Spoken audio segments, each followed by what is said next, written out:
প্রচার প্রচারণা আর দলীয় জনসভায় এখন জমজমাট ত্রয়োদশ জাতীয় সংসদ নির্বাচনের ভোটের মাঠ।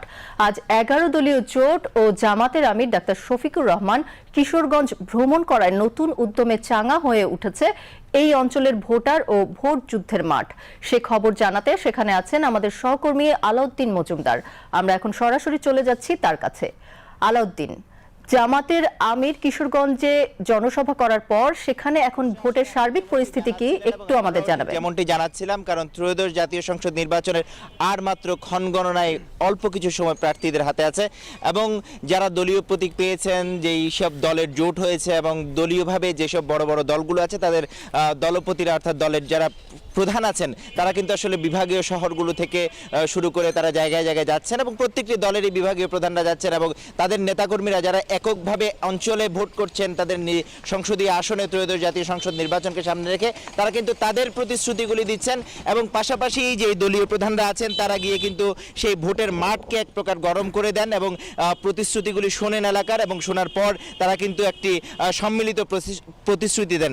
আজকেও তার ব্যতিক্রম হয়নি। 11 দলীয় যে জোট জামাত ইসলামের হয়েছে তাদের আজকে দলীয় প্রধান ডাক্তার শফিকুর রহমান তিনি আজকে কিশোরগঞ্জে এসেছেন। প্রায় 11:15টার দিকে তিনি কিশোরগঞ্জে এসে দলীয় নেতা কর্মীদের যেমন কথা শুনেছেন ঠিক তেমনিভাবে 11 দলীয় যাদেরকে তিনি মনোনয়ন দিয়েছেন তাদের কথাগুলো শুনেছেন এবং সবগুলো সম্মিলিতভাবে তিনি বলেছেন যে কিশোরগঞ্জে আসলে উন্নয়ন করার জন্য জামাত ইসলামের কোনো বিকল্প নেই এবং এর পরপরে আমরা দেখেছি যে তিনি তাদের হাতে সেই প্রতীকগুলো তুলে দিয়েছেন 6টি আসনের এবং পাশাপাশি দলের যারা পেলেন এবং সাথে সাথে ভোটাররা একজন দলীয় প্রধান আসার পর কিন্তু চাঙ্গা হয়ে উঠেছে এখানে আসলে ভোটের মাঠ বুসা এবং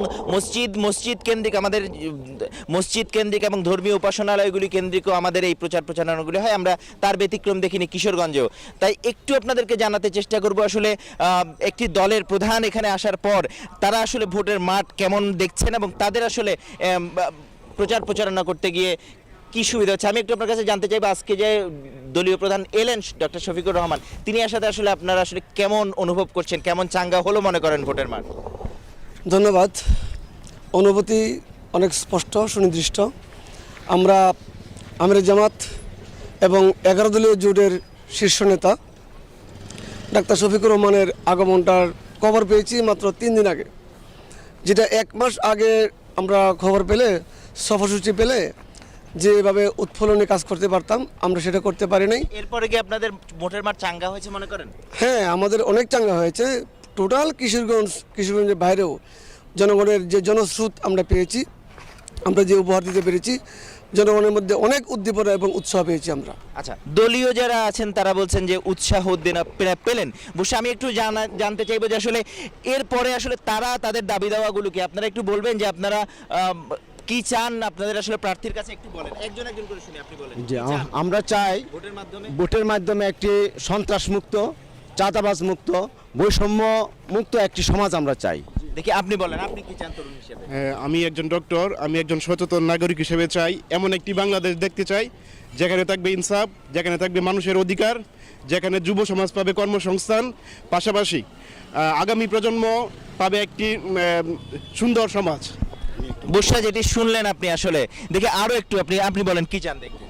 আমি চাই আমাদের যে প্রার্থী বর্তমানে আপনি বলেন কি চান, প্রত্যাশা কি আপনার? প্রত্যাশাটা হলো আমরা চাই বাজারে ব্যবসায়ীবৃন্দ যারা আছে নির্ভয়ে আমরা ব্যবসা বাণিজ্য পরিচালনা করতে পারি, সেইটাই।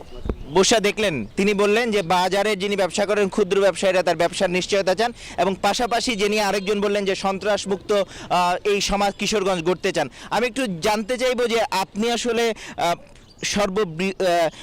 সবচেয়ে ভালো রোলটি প্লে করছেন, কারণ আপনি তাদেরকে প্রতিশ্রুতিগুলি শোনার পর তাদেরকে প্রতিশ্রুতি দিচ্ছেন আশা পূরণ করার। আসলে আপনি কি পরিকল্পনা করছেন কিশোরগঞ্জ নিয়ে একটু বলবেন? আলহামদুলিল্লাহ, আমাদের পরিকল্পনা অত্যন্ত স্পষ্ট এবং সুনির্দিষ্ট। আমরা ইনশাল্লাহ আগামী দিনে যদি দেশ গড়ার দায়িত্ব পাই, এই কটিয়াদি পাখুন্দিয়ার আপামর জনতা যদি আমাদেরকে বাছাই করে তাদের খেদমতে আসতে পারলে সর্বপ্রথম যে কাজটা করব দলমত নির্বিশেষে জাতি ধর্ম উপেক্ষা করে সবাইকে সাথে নিয়ে একটি মানবিক কটিয়াদি পাখুন্দিয়া তথা সারা বাংলাদেশকে আমরা করতে চাই। আমি আসলে ক্লিয়ার, আপনার কাছে শেষ প্রশ্নটা করি। 12 তারিখে আসলে ভোটের যুদ্ধ হবে, জয় পরাজয়ের পরে আসলে প্রার্থীদের আচরণ কেমন হবে একটু বলবেন? যে আলহামদুলিল্লাহ অবশ্যই জয় পরাজয় ফয়সালা তো জমিনে নয় আসমানে হয়। আল্লাহ রাব্বুল আলামিন যাকে জয় করেন তার পক্ষেই সবাইকে একজোট হয়ে কাজ করতে হবে। আলহামদুলিল্লাহ জয় হলো, আলহামদুলিল্লাহ পরাজিত হলো, আলহামদুলিল্লাহ সর্ব অবস্থায় শুকরিয়া আল্লাহর। আমরা আপনার আচরণটা ঠিক থাকবে। অবশ্যই আমাদের আচরণ ঠিক থাকবে। জনগণের বিরুদ্ধে কোনো আচরণ কেউ করতে চাইলে আমরা ঠিক সেই রকম জবাব দেব। জনগণের আকাঙ্ক্ষার বাইরে কোনো কাজ হলে অবশ্যই জনগণ যেমন তাদের দাবি আদায়ের জন্য চেষ্টা করবে, আমরাও তাদের হয়ে কাজ করব।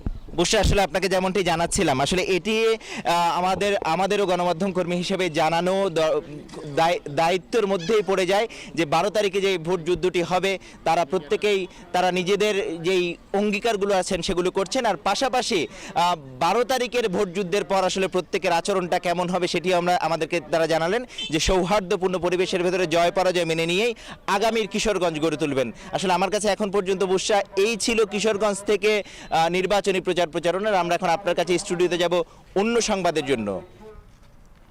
ধন্যবাদ আলাউদ্দিন আপনাকে। দর্শক, এতক্ষণ সহকর্মী আলাউদ্দিন মজুমদারের কাছ থেকে কিশোরগঞ্জের ভোটের মাঠের খবর জানছিলাম।